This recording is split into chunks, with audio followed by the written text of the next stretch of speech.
Hello दोस्तों, स्वागत है आप लोग का AJY सफलता क्लासेस में।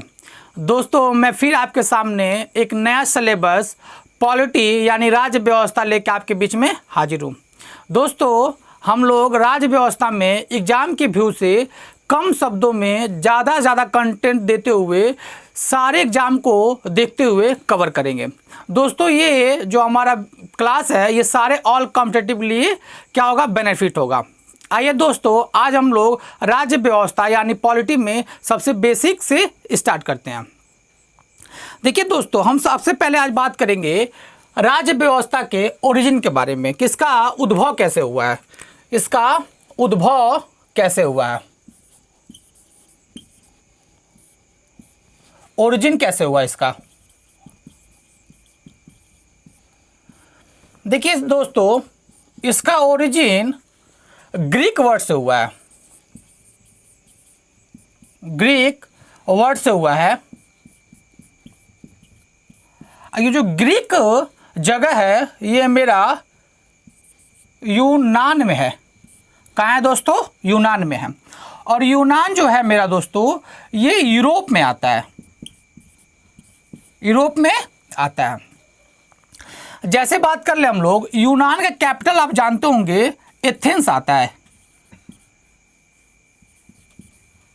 एथेंस का कैपिटल है। अब दोस्तों उद्भव के बारे में बात किया मैंने, तो पॉलिटी जो है राज्य व्यवस्था है, इसकी उत्पत्ति कहाँ से हुई है? ग्रीक वर्ड से हुई है। और ग्रीक जो जगह है यो यूनान में है। और यूनान कहाँ है? यूरोप को ही यूनान कहा जाता है। और यूनान का कैपिटल कोई पूछ दे आपसे तो कैपिटल कहाँ है इसका? एथेंस में है। अब दोस्तों मैं आपसे बात कर लेता हूं, जो पॉलिटी है राज्य व्यवस्था है, जो राज्य व्यवस्था है वो दो शब्दों से मिलकर बना है। राज्य व्यवस्था दो शब्दों से मिलकर बना है, राज्य और व्यवस्था। राज्य मतलब होता है स्टेट, व्यवस्था मतलब होता है सिस्टम। दोस्तों पॉलिटी में राज्य को डिफाइन किया गया है। किसे हम लोग राज्य कह सकते हैं? राज्य कहने के लिए चार तत्वों की होना अति आवश्यक है। इसमें चार तत्वों की होना अति आवश्यक है। जैसे बात कर लेते हैं वो चार तत्व कौन कौन सा है। पहला तत्व है उस एरिया को या उस क्षेत्र को राज्य कहा जाएगा जिसका अपना भू भाग होगा। क्या होगा दोस्तों? अपना भूभाग होगा। और सेकेंड बात कर लेते हैं, अपना जनसंख्या होगी, अपना गवर्नमेंट होगा यानी सरकार होगी, और संप्रभुता होगी। संप्रभुता होगी। देखिए दोस्तों, मान लेते हैं जो ये यूपी है, यूपी राज्य है, तो यूपी राज्य का दर्जा के लिए यानी यूपी राज्य को डिफाइन करने के लिए कहा जाएगा कि यूपी में अपना क्या होगा? एक भूभाग होगा। और यूपी में क्या होगी? अपनी जनसंख्या होगी। जैसे 20-22 करोड़ जनसंख्या यूपी की, अपनी जमीन है, ये है यूपी का। गवर्नमेंट यूपी में है, ये है बीजेपी की गवर्नमेंट है। वैसे ही संप्रभुता, और संप्रभुता का मतलब क्या होता है दोस्तों? देखिए दोस्तों, संप्रभुता का मतलब होता है निर्णय लेने की स्वतंत्रता, निर्णय लेने की स्वतंत्रता। अगर वो निर्णय ले सकता है तो क्या होगा? संप्रभुता होगी। दोस्तों मैं बात कर दूं, हमारी जो यूपी है, यूपी गवर्नमेंट में यूपी राज्य का दर्जा देने के लिए सबसे पहले उसका भूभाग होना चाहिए, दूसरा उसकी जनसंख्या होनी चाहिए, और तीसरी सरकार होनी चाहिए, और चौथा वो खुद अपना निर्णय ले सकता है, खुद अपना निर्णय ले सकता है यानी संप्रभुता होनी चाहिए। अगर ये चार तत्व है तो उसे क्या दिया जाएगा? राज्य का दर्जा दिया जाएगा, राज्य का दर्जा दिया जाएगा। अब दोस्तों राज्य हो गया। अब व्यवस्था का मतलब समझिए दोस्तों, सिस्टम, व्यवस्था।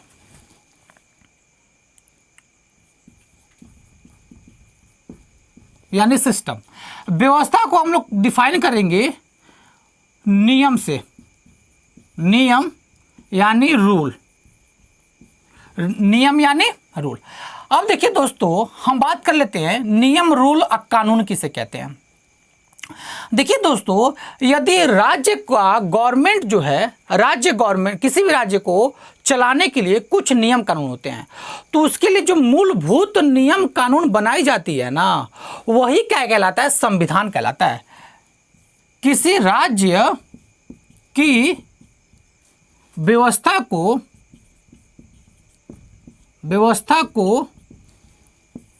संचालित करने के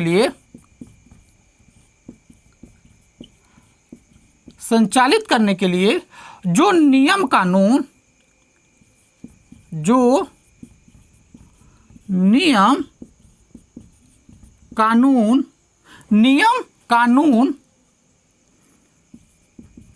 बनता है, वही संविधान कहलाता है।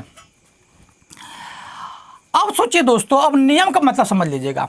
यदि किसी राज्य की व्यवस्था को संचालित करना है तो क्या करना पड़ेगा? नियम कानून बनाना पड़ेगा। वही नियम कानून दस्तावेज में किया गया होगा, लिखा किया गया होगा, और वही क्या होगा? संविधान कहलाएगा।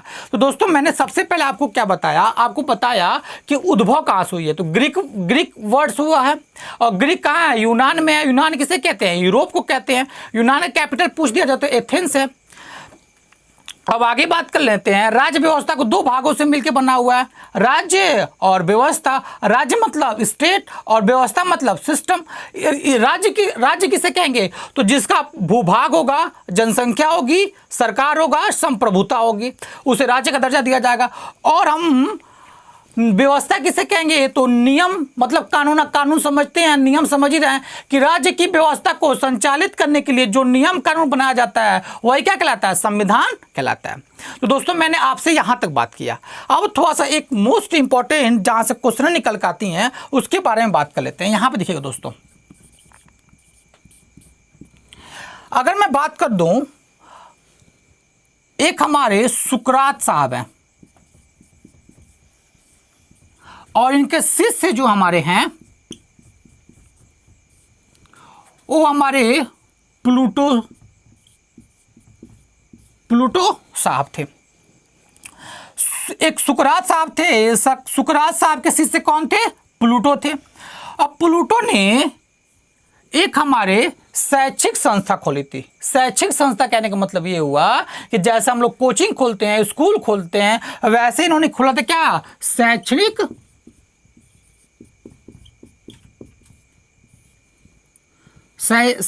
संस्था खोला था।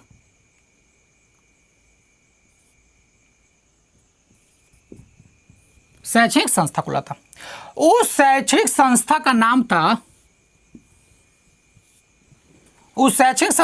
था द एकेडमी।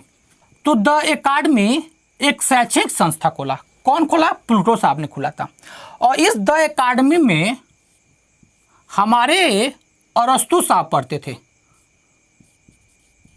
अरस्तु साहब पढ़ते थे, जिनको इंग्लिश में कहते थे एरिस्टोटल।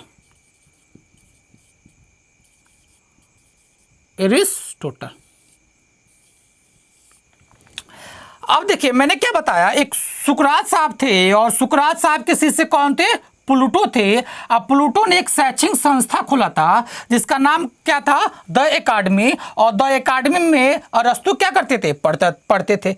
अरस्तु साहब जब पढ़ के निकले तो उन्होंने एक बुक लिखा जिसका नाम था पॉलिटिक्स। बुक का नाम क्या था? पॉलिटिक्स। और जब पॉलिटिक्स इन्होंने लिखा तब इनको फादर ऑफ पॉलिटिकल साइंस कहा गया। पॉलिटिकल साइंस कहा गया। दोस्तों, मैं अरस्तु के बारे में बात कर दूं तो अरस्तु जीव विज्ञान के भी जनक है, जंतु विज्ञान के भी जनक है, भौतिक विज्ञान के भी जनक है। तमाम तरह के अरस्तु साहब ने क्या किया है? फादर लेके अपने सर पे लगा रखा है। तो हम आगे इसके बारे में बात कर लेते हैं। सबसे पहले मैंने क्या बता दिया आपको, उद्भव के बारे में बताया, ओरिजिन के बारे में बताया। तो ओरिजिन कहाँ से हुआ है, ग्रीक वर्ड से हुआ है। ग्रीक कहाँ आता है, यूनान में आता है। यूनान का मतलब क्या, यूरोप। अब यूरोप उसका नाम है, और ये यूनान का कोई कैपिटल पूछ दे तो क्या, एथेंस होता है। अब राज्य व्यवस्था दो शब्द से मिलकर बना है, राज्य और व्यवस्था। राज्य मतलब स्टेट, व्यवस्था मतलब सिस्टम। और राज्य का डिफाइन कैसे करेंगे, तो जिसमें भूभाग हो, अपनी जनसंख्या हो, अपनी गवर्नमेंट हो और संप्रभुता हो, मतलब निर्णय लेने की स्वतंत्रता हो, निर्णय लेने की स्वतंत्रता हो, उसे क्या कहेंगे, राज्य का दर्जा दिया जाएगा। और व्यवस्था मतलब क्या होता है, नियम, नियम कानून। और नियम कानून कैसे बनता है, तो किसी भी राज्य को चलाने के लिए, संचालित करने के लिए जो नियम कानून बनता है ना, तो उसका समूह होता है। तो नियम कानून का जो समूह होगा ना, वही क्या होगा, संविधान कहलाएगा। क्या कहलाएगा, संविधान कहलाएगा। अब मैं आपको एक नोट बताया है यहाँ पे, और नोट से यहाँ पे एक क्वेश्चन बन सकता है कि फादर ऑफ पॉलिटिकल साइंस किसे कहते हैं, तो क्या नाम देंगे, एरिस्टोटल या अरस्तु। अब मैंने इसको थोड़ा सा डिफाइन किया कि सुकरात साहब थे, सुकरात साहब के शिष्य कौन थे, प्लूटो थे। और प्लूटो ने एक शैक्षिक संस्था खोला था, उस शैक्षिक संस्था का नाम क्या था, द एकेडमी था। और द एकेडमी से जब अरस्तु साहब पढ़ के निकले तो उन्होंने एक बुक लिखा जिसका नाम था पॉलिटिक्स, पॉलिटिक्स। और उसके बाद उनका कहा गया फादर ऑफ पॉलिटिकल साइंस। अब मैं बात करूंगा दोस्तों, हम बात करेंगे संविधान सभा की। क्या बात करेंगे, संविधान सभा की। आते हैं दोस्तों आगे। दोस्तों संविधान सभा से पहले मैं आप लोग को संविधान के प्रकार के बारे में बात करता हूं, कॉन्स्टिट्यूशन का टाइप के बारे में बात करता हूं। तो देखिए दोस्तों, अगर संविधान के थोड़ा सा बारे में बात कर लें,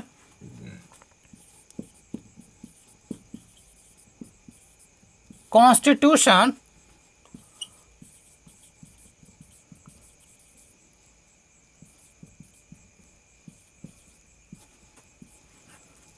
का टाइप्स के बारे में बात कर ले, प्रकार के बारे में बात कर ले, इसके प्रकार के बारे में बात कर लेते हैं। तो ये इसको दो भागों में बांटा जाएगा। पहला जो मेरा टाइप होगा वो लिखित संविधान होगा, लिखित संविधान होगा। दूसरा जो होगा अलिखित होगा। क्या होगा, अलिखित होगा। संविधान को ये किसके बेसिस पे है, दस्तावेज के बेसिस पे, मतलब कि दस्तावेज किसका लिखित है, किसका लिखित नहीं है। तो अगर लिखित के बारे में बात कर लें तो जो भारत की संविधान है हमारी वो लिखित है। भारत की संविधान क्या है, लिखित है। अमेरिका के संविधान जो है वो भी क्या है, लिखित है। तो लिखित संविधान भारत की है, अमेरिका की है। और लिखित संविधान के बारे में बात कर ले तो इसमें आएगा ब्रिटेन, कनाडा और आपका न्यूजीलैंड, सऊदी अरेबिया,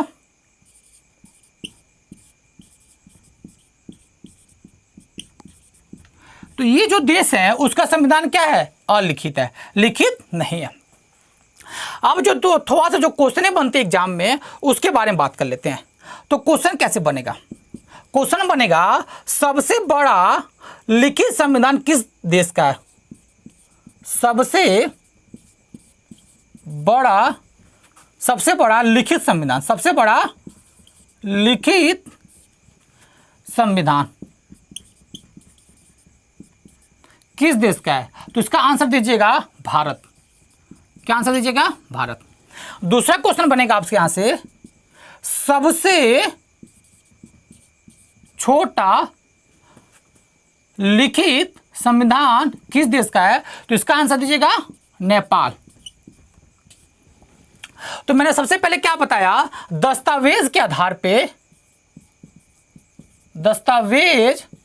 आधार पे संविधान को दो प्रकार से बांटा गया है, एक लिखित संविधान, एक अलिखित संविधान। लिखित संविधान किसे कहेंगे, तो भारत का संविधान को लिखित संविधान कहेंगे, अमेरिका के भी संविधान को लिखित संविधान कहेंगे, और Britain, Canada, New Zealand, Saudi Arabia ये सब क्या है, अलिखित संविधान है। दोस्तों आपसे यहाँ पे दो क्वेश्चन पूछा जाएगा, सबसे बड़ा लिखित संविधान किसका है, तो उसका आंसर दीजिएगा भारत। सबसे छोटा लिखित संविधान किसका है, तो आप आंसर दीजिएगा नेपाल। समथिंग लाइक ये 2016 में बन के तैयार हुआ था। ठीक है ना। सबसे बड़ा लिखित संविधान किसका है? हमारा भारत का है। अब आते हैं हम लोग संविधान सभा के बारे में, सीधा बात करेंगे संविधान सभा के बारे में। आइए दोस्तों, अब हम बात करते हैं संविधान सभा के बारे में। देखिए दोस्तों, अगर मैं कॉन्स्टिट्यूशन असेंबली के बारे में बात कर ले तो आपको इस टॉपिक का मैं छोटे से लेके बड़े तक, मतलब बेसिक से लेके हाई लेवल तक एक भी क्वेश्चन छोड़ूंगा नहीं, सारा का सारा क्या कर दूंगा, कम शब्दों में डिस्कस कर दूंगा। ठीक है, सबसे पहला अगर मैं आपसे एक छोटा सा क्वेश्चन पूछना चाहूं तो शायद आप लोग कमेंट बॉक्स में इसका आंसर दीजिएगा। ठीक है ना। पूछ दूं कि संविधान सभा का गठन किस आयोग से हुआ? किस आयोग से हुआ? कौन से आयोग से हुआ था? कौन से आयोग से हुआ था? इसका आंसर आप लोग दीजिएगा। अगर पता है तो आप लोग इसके बारे में कमेंट बॉक्स में आंसर दीजिएगा, यानी आगे हम लोग बात ही कर ही लेंगे। तो यहां से मैं सबसे पहले बेसिक से स्टार्ट करने जा रहा हूं, और सबसे पहला मेरा बेसिक बात यह है कि 1885 बात करूंगा, जब हमारा इंडियन नेशनल कांग्रेस है क्या हुआ था, गठन हुआ था, स्थापना हुआ था। हम बात करते हैं दोस्तों 1885 में। ये उस समय की बात है जब इंडियन नेशनल कांग्रेस ही क्या हुआ था, स्थापना हुआ था। उस समय हमारे एक व्यक्ति थे बाल गंगाधर तिलक।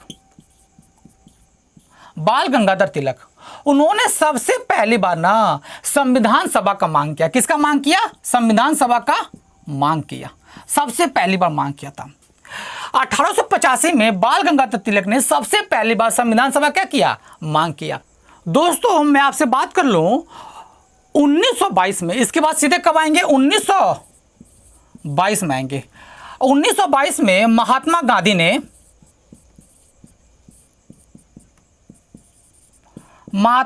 ने इनका एक पत्रिका था, हरिजन पत्रिका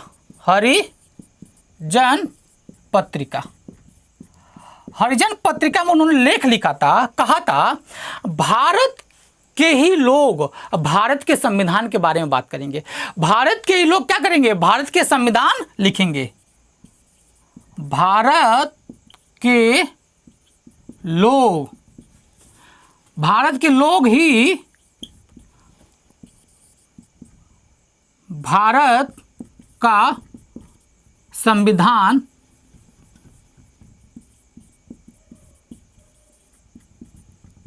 लिखेंगे। यानी उन्होंने 1922 में महात्मा गांधी ने क्या किया था? संविधान सभा के बारे में कुछ बात किया कि संविधान कैसे होना चाहिए, भारत के ही लोग क्या करेंगे। हरिजन पत्रिका में उन्होंने लेख लिखा था कि भारत के ही लोग क्या करेंगे, भारत का संविधान लिखेंगे।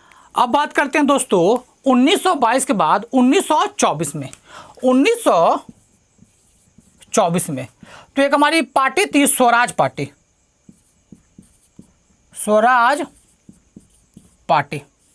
और स्वराज पार्टी की स्थापना दो लोग किए थे, एक मोतीलाल नेहरू और एक थे क्या थे हमारे चित्तरंजन दास।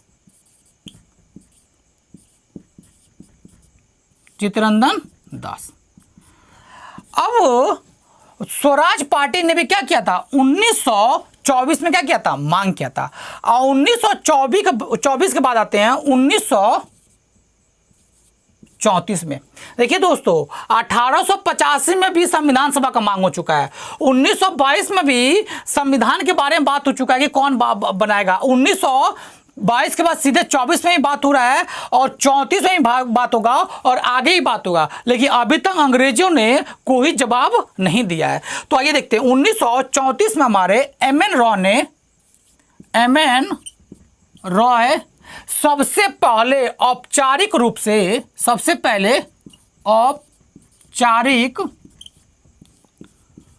से ऑफिशियल, जो क्या कहेंगे ऑफिशियल, हमारे क्या किया था? संविधान सभा का मांग किया था। कौन? एम एन रॉय ने।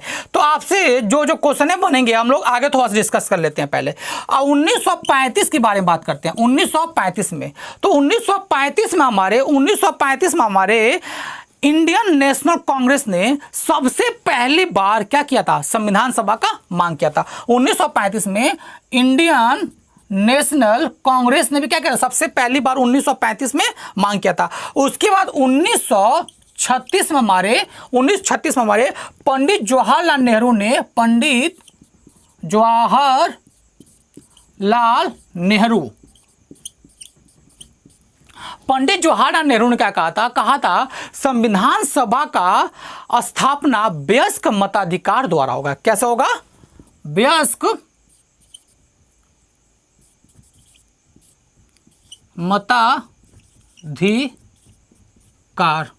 वयस्क मताधिकार द्वारा होगा।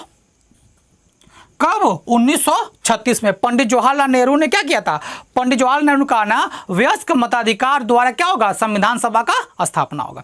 तो मैंने सबसे पहले आपसे बात किया 1885 में बाल गंगाधर तिलक ने क्या किया था? मांग किया था। 1922 में क्या किया गया? महात्मा गांधी द्वारा मांग किया गया है।